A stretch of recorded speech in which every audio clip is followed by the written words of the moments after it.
स्वागत है दोस्तों आप सभी का आज के सबसे महत्वपूर्ण क्लास में। आज हम लोग इस वीडियो में हिस्ट्री के सबसे बेस्ट टॉपिक भारतीय राष्ट्रीय आंदोलन को पढ़ने वाले हैं।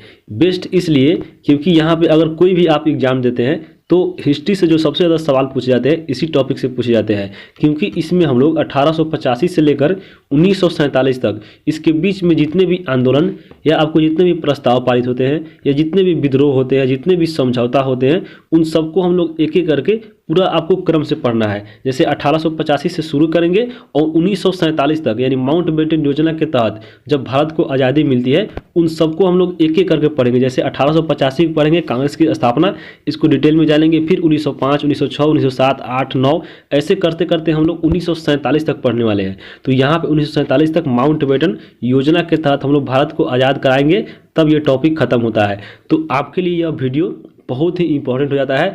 आप किसी भी अगर एग्जाम की तैयारी कर रहे हैं, चाहे वो आपके यूपीएससी का हो, चाहे कोई भी अगर राज्य स्तर पर पीसीएस का हो या एसएससी का हो या आपके रेलवे का हो, आपके किसी भी एग्जाम का हो, तो आपसे क्वेश्चन इस वीडियो में पूछेगा ही पूछेगा। तो आप इस वीडियो में लास्ट तक जरूर बने रहिएगा। चलिए हम वीडियो को शुरू करते हैं और एक एक करके पूरे घटनाओं को हम लोग जानेंगे। तो बात करें अगर हम भारतीय राष्ट्रीय आंदोलन की, जो शुरू होती है 1885 से, और यहाँ पे हम लोग इसको 3 भागों में बांट कर पढ़ने वाले हैं। पहला जो होगा उदारवादी चरण, जिसमें हम लोग पढ़ेंगे 1885 से लेकर 1905 तक। फिर हम लोग इसमें आगे पढ़ेंगे उग्रवादी चरण, जिसमें पढ़ेंगे हम लोग 1905 से लेकर 1919 तक। फिर उसके बाद हम लोग पढ़ेंगे इसमें गांधीवादी चरण, जो आपको 1919 से लेकर 1947 तक पढ़ना है। तो सबसे पहले हम बात करते हैं उदारवादी चरण की। तो यहाँ पे उदारवादी में एक वर्ड छिपा हुआ है उदार, यानी उदार प्रवृत्ति के नेता। इसमें कौन कौन आते थे? तो इसमें आते थे दादा भाई नौरोजी, फिरोज शाह मेहता, गोपाल कृष्ण गोखले, एमजी रानाडे। ये जो लोग थे ये अपने प्रार्थना पत्र और प्रतिवेदन द्वारा सरकार तक अपनी मांगों को पहुंचाते थे।